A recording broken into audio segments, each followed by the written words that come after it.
What is up, crazy answers? Welcome into another episode of the Ken Wregget and Friends Show. We're really excited to, of course, bring you another episode with Ken. And we have a friend today on the show who is multi-talented. He was a great hockey player. He was also an actor in the iconic movie Slapshot. He's also a good friend of Ken's. Ken, tell us a little bit about Dave Hansen. Well, I'll tell you, we're very lucky to have him on today. He's a super guy now for around 20 years, and he brings so much character and charisma into any conversation when you're around him. So very lucky to know him, get to know him. He and his son Christian, and they've been great and very supportive all the way along, and it's great to have a friend like that. We'll get to Dave in just a few minutes here. I want to mention a few of our great sponsors. Over at InsAreCrazy.com, Steel City Wheelhouse is one of our sponsors. You can check that out above, and of course, go to them for all your auto part needs. And of course, our main sponsor, 31 Sports Bar and Grill in Bridgeville, PA. Always cooking up the goods. They got cold beer on tap too. Ken, tell us about some specials and what you guys have going on the next couple days and weeks. Yeah, absolutely. Thank you. We have a new menu starting the beginning of the year, and we've done some work in our dining room for a better atmosphere all the way around. And with that, we have some local live music every weekend. We have Scott Blasey of the Clerks on January 21st at 8 p.m. We're going to have some alumni events for some hockey games on February 24th and Thursday, March 31st. So please come down to the games, any sporting event, and you never know who you'll bump into. And Dave's been there quite a bit. 350 Pete Whitney every Wednesday, as well as come down and stop in for our lunches and happy hours. We'd love to talk to you. Love to have you here. Yeah, I want to mention Pink Whitney, of course, a Barstool Sports created vodka by former Penguin, I should say, Ryan Whitney. It's incredibly popular. As Ken said, 350 Pink Whitney. Get some alcohol and have a hockey tie. Pretty darn cool there for sure. No question about it. All right. If you are a fan of the movie Slapshot or a fan of hockey in general, you're going to want to stick around for these next 20 minutes. We bonded Ken Wregget along with Dave Hansen for a one-of-a-kind experience. Coming right up on the Ken Wregget and Friends Show, it's none other than Slapshot star Dave Hansen. Welcome back into the Ken Wregget and Friends Show. If you missed our previous episode, make sure you go and check that out. We had former Penguin Ryan Malone on the show. And today we're excited to be joined by another friend of Ken's, of course. It's none other than the man who hurt the sales of root beer forever. He's Dave Hansen, and he's currently the executive director of Island Sports Center at Robert Morris. We're thrilled he's able to join us. Dave, how you doing today? Pretty good, but you're really stretching it there when you say I'm a friend of Ken's, but I'll go along with it for now. Yeah, sometimes, we like to believe and make believe, if you will, on this show. I know Ken's giggling over there. Yeah. Let's talk about your two relationship a little bit. Ken, I'll shift it to you. Is Dave a frequenter of 31 Sports Bar and Grill? Well, he probably wouldn't want me to rat him out or anything, but he likes to stop by and say hi to people. He's very good that way, and everybody loves him.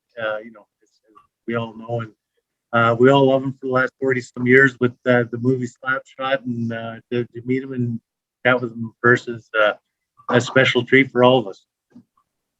No question about it. Obviously, we're going to get into Slapshot and how it's impacted your life, Dave. But I want to ask you the same question. That relationship with Ken, how have you guys kind of bonded around the rich tradition of hockey in Western Pennsylvania?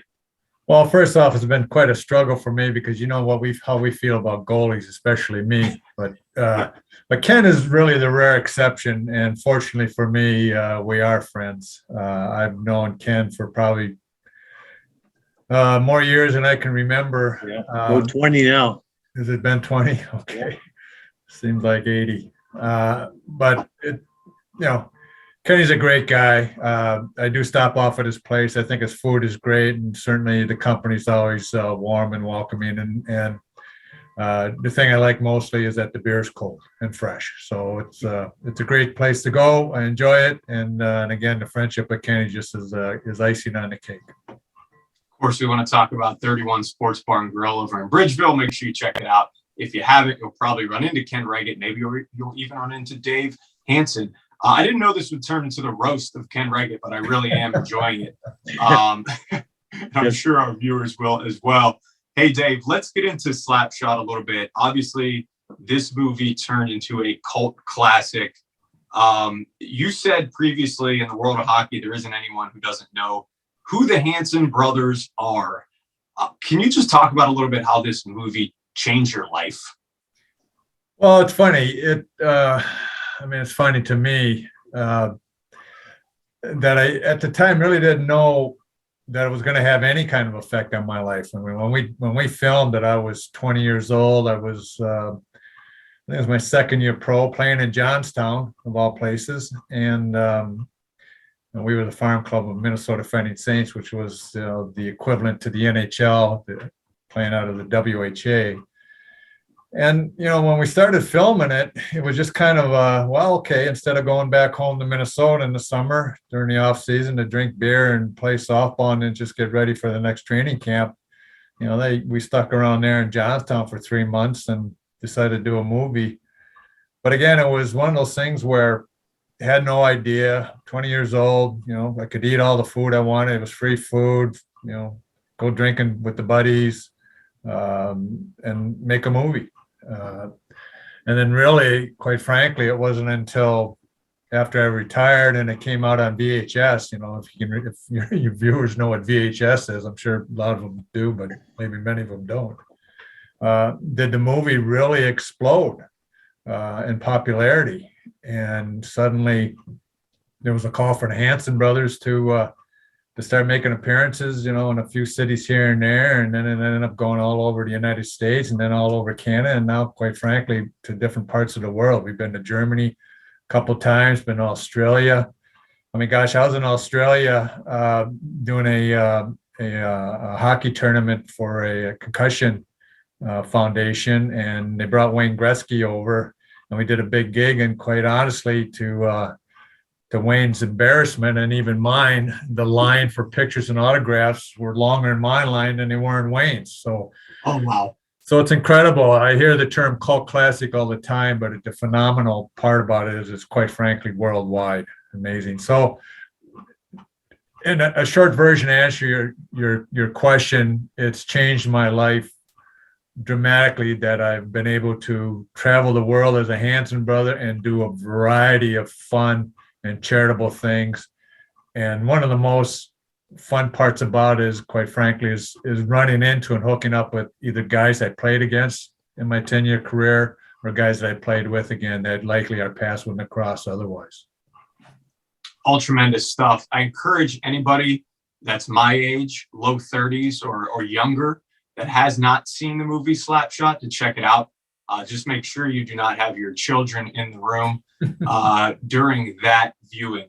Ken, do you have a favorite scene from the movie? Oh, don't ask him that. Children need to turn this off too, I guess. If you're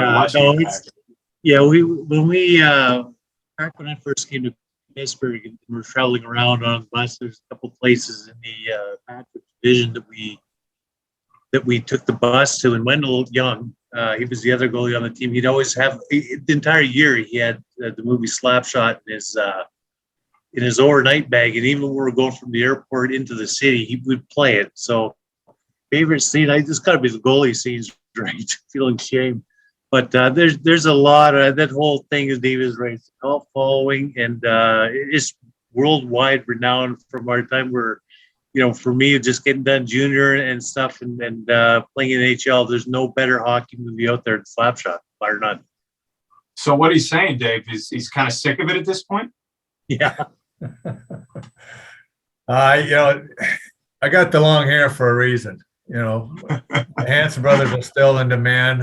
This little COVID thing put a little bit of a hiccup in our travel plans. And actually it was kind of a welcome break because we were actually traveling too much. And when you get to my age, you hate to be going to Bare Butt, Saskatchewan, or some of those remote places. Even though when you get there, you have a lot of fun with the community and the people. But no, I'm not sick of it at all. I still enjoy it. It's funny. Kenny will, of all people, of course, I'll get this out of the blue text from Kenny with some scene from Slapshot on it and some snide remark, and he helps me keep a smile on my face. And anytime you meet somebody, and they recognize who I am and realize a Slapshot, they always have a favorite saying, a favorite line, a favorite scene. They can remember where they were when they first saw it, et cetera, et cetera. So it's always a fun, unique time with anybody I meet, and it's related to Slapshot. Let's talk about that long hair a little bit. Read that you were originally supposed to play yourself, and then it ended up being actor Jerry Hauser. How strange was it for you to have somebody in a movie that you were also cast in playing a loose version of you? Did you have to give him tips like, hey, this is what I would do? Well, first off, I thought they were going to cast Brad Pitt. I mean, he was more, in character for me than Jerry Hauser, the guy who plays, one of the Keebler elves. But it was interesting. Jerry came in, and I think he had just done the Summer of 42. I mean, that was his big hit. It was kind of a doughboy kind of persona character. And he came in, and he, right off the bat, I'm thinking, oh my gosh, look at this guy. He's playing me, but he really, first off, he was a great guy. I mean, we didn't, everybody, especially Kenny being a goalie, knows the kind of practical jokes that hockey players play on each other. And we played every one on Jerry because he was so vulnerable. But he has such a great personality and a fun-loving guy that, we just came to adore him. And yeah, we had to give him some tips. I mean, there's a fight scene where he gets into a stick fight with Dr. Hook. And I actually had to show him, and of course, Dr. Hook was Paul D'Amato, what the appropriate technique is for getting into a stick fight.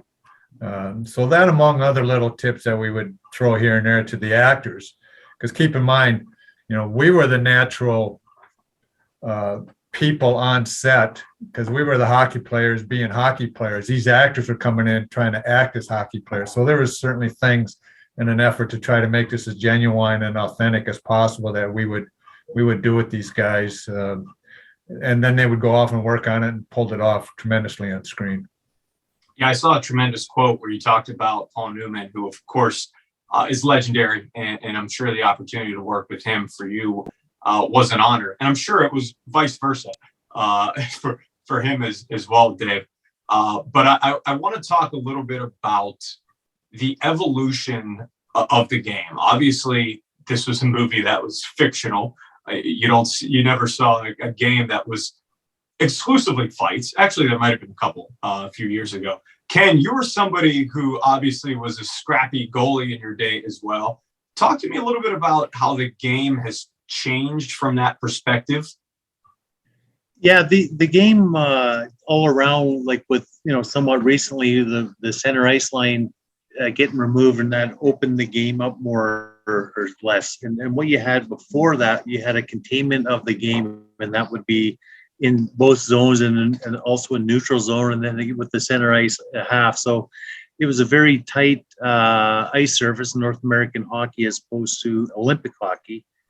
And with that came a lot of close contact, and you had guys playing, like, if you want to use around here, Mario, like all the skill in the world, and some of those skilled guys aren't the biggest guy in the world. And then you got bigger, tough guys that were enforcers that protected those guys, and also they would go out against those guys type thing.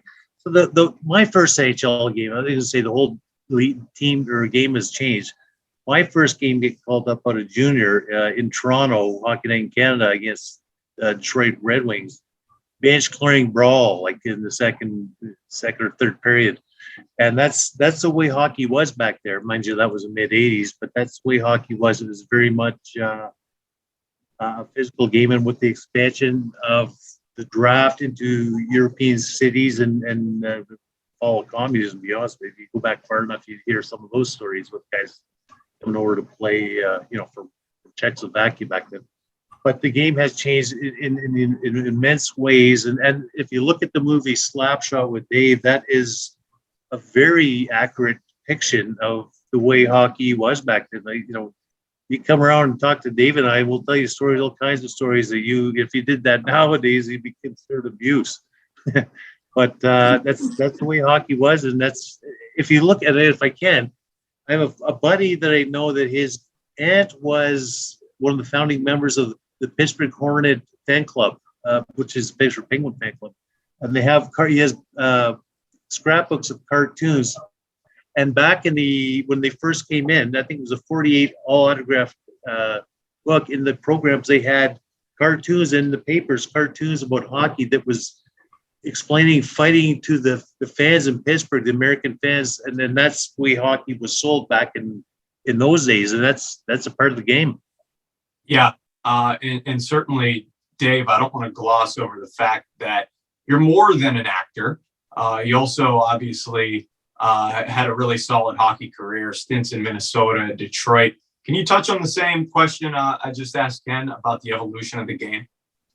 Yeah, well, Slapshot, there's more fact and fiction in the movie of Slapshot. Now, I never saw someone strip tease on ice. That was probably the biggest fictitious part of that movie. But yet, pretty much everything else that went on in that movie went on in that league that I played in at the time, and in all likelihood in many leagues throughout North America. So, the game, as Kenny explained, the game has evolved in a lot of areas, and I think when you talk to any old athlete that's played the game, they always have mixed emotions on whether they feel the game was better then compared to now, et cetera, et cetera. I'm kind of in that bag. I think there's aspects of this game, like Kenny described, that has improved the game. The opening up of center ice, the speed of the game is much more than it was before. These athletes now are trained elite athletes, where back in the day we were elite athletes, but we weren't very well trained. Our training camp was, we'd go to training camp to get in shape. Now these guys go to training camp, and 2 days, 3 days into camp, they're playing their first exhibition games.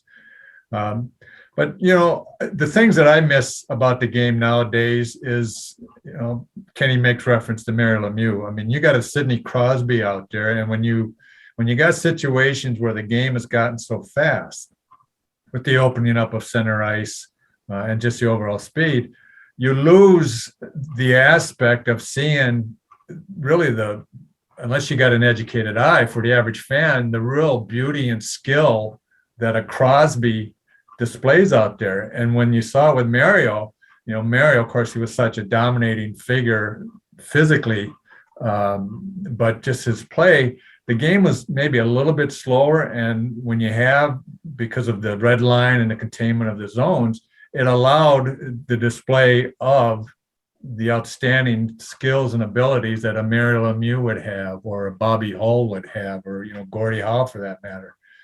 So that part I miss. The other part I miss too, quite frankly and honestly, is the physical aspect of the game.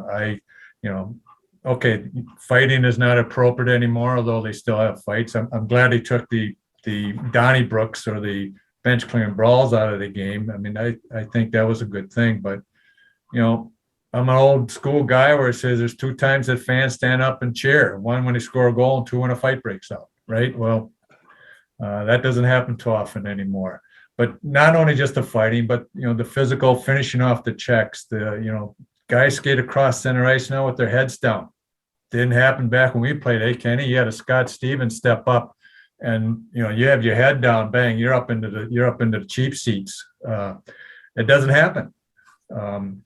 So there's those aspects of the game at the pro level that I miss, but then at the same time, it's still a fast, exciting game that I still think is the greatest game in the world. Tremendous perspective from 2 guys, obviously, who's lived it, who have seen it develop through generations and decades, of course. Before we get you out of here, Dave, I want to ask a little bit about some of the charitable work that you've done, which I know is incredibly important to you. Specifically, I want to ask you about in Johnstown. I want to get this right. The Kraft Hockeyville USA grant back in 2015 provided $150,000 in upgrades. How meaningful is that to you, kind of as a Johnstown guy? That was awesome, quite honestly. You know, when Kraft announced it, which I think was the first year they had this program through the NHL for North American or for United States rinks, and someone from Johnstown threw in their hat as a candidate. As soon as I heard about it, you know, I just knew with the popularity of the Hanson brothers, I think I went into character and did a little snippet to help promote it. And then when it all came about and we were able to visit Johnstown and be part of the whole event and the festivities are surrounded around that, it was just awesome. Quite frankly, a funny story is years before that, the Hanson brothers were sponsors of the Bud Ice beer. If you remember Bud Ice, it was an awful tasting beer at the time, but the ice beers were popular. Budweiser got into the ice beer business. The brand was doing awful. They brought the Hanson brothers on to help promote it. And we went all over the United States to all the NHL arenas, all the American Hockey League arenas, and all the minor league arenas promoting Bud Ice beer. And Gary Bettman at the time was a commissioner still then. And he prevented us from Budweiser bringing us into the All-Star game into San Jose and even into Boston, because he didn't want the Hanson brothers to distract from the NHL. He didn't think that the Hanson brothers were a good representative of hockey. We get into Johnstown with Hockeyville, and the Penguins are there playing. Who they played? Kenny, Tampa, I think. Tampa in the preseason. Tampa. Yep. And who was one of the first people that are knocking on doors, see if they can get a picture taken with us? Bettman. Wow. So it was really, and then we had Doc Emmerich there too. There's no bigger fan of Slapshot and the Hanson brothers than Doc Emmerich. And if you ever want to go back and listen to any game that Doc is doing a play-by-play of, somewhere in there he will have some sly, minute reference to Slapshot, and unless you really got the educated ear of Slapshot to hear it, you wouldn't notice it. But going back to Hockeyville, that was just a thrill. It was exciting. It was exciting for Johnstown. We helped raise I think it was $100,000 for the hockey community there and upgrades, and we were very proud to be a part of it. The great Doc Emmerich, of course, miss his voice. He would also throw in subtle hints of the Pittsburgh Pirates, in which he is a huge fan of. He would not. During some tough years. He would not miss opening day of the Pirates. He would fly in just to go to opening day of the Pirates and then fly out the same day. I'd run into him in the airport every once in a while. And what are you doing there? He said, I just went to opening day. You know, it was incredible. Yeah, what a he's guy. one of the greatest voices of all time. Hey, in the context of fighting, Ken, Dave threw some jabs at you. You have any jabs to throw back at him? No, I'm very familiar with Dave. I grew up in Alberta, and he's from the Pacific Northwest, and he has a movie acting experience with Harry and the Henderson. And he was. Hey, before we let you out of here, Dave, I want you to talk a little bit about you're on Cameo, right? Yeah. Thanks for bringing it up. That's kind of turned into a fun thing, and as well, kind of in keeping with often trying to send good messages of inspiration and uplifting things to people. And that's was kind of a fluky thing too. You know, during this downtime when the COVID hit, my son Christian said, why don't you get on Cameo? And I said, of course, what is Cameo? Because I am not a social media guy. I've stayed away from it. I don't get involved in it, for my own personal reasons. But I said, no, who's going to want to see a Hanson brother on Cameo? He says, well, why don't you just do it? See if what happens. He says, no, I don't want anything to do it. So I resisted it for a good month. Then he kept bugging me. And finally, to prove him wrong, I said, okay, go ahead. Put me on there. Well, since he put me on there, it's been incredible. It's been a lot of fun. and you know, I get anywhere from, you know, wish John a happy divorce to you know, to really some quite frankly some heart wrenching situations where you know, someone's battling cancer, needs a little bit of spirits lifted up. Truthfully, I just sent a cameo off to a young boy who just a couple weeks ago, quite frankly, severed his spine, or had a severed T12 vertebrae in his spine, is paralyzed from the hips down, and sent him a little inspirational, you know, hey, just get on the foil, buddy, and, you know, keep battling at it. So it's, and then the responses I get are incredible. So it's been a fun thing. So yeah, so to your viewers, you know, anywhere from divorce to bar mitzvahs to weddings to anniversaries to birthdays, you know, and on and on. Look me up, Dave Hanson on cameo.com, and I'll fire one off to you. Very impactful stuff, really cool. What can be done in a short video for sure to impact somebody's life. Ken, we got to get you on camera, man. That would be interesting, but I don't have the credentials that Dave does. We know that. Well, anytime that you have interactions with both Herb Brooks and Paul Newman, I think certainly the bar is set pretty high. Maybe the only person in history, I think, that can say that. And I'm sure they're just as happy to have worked with you. Dave, thanks so much for joining us on the Ken Wregget and Friends Show. It has been a pleasure, man. Hey, pleasure been mine, Mike and Kenny. I'll see you soon, pal. Appreciate it, Dave. Thanks for coming on.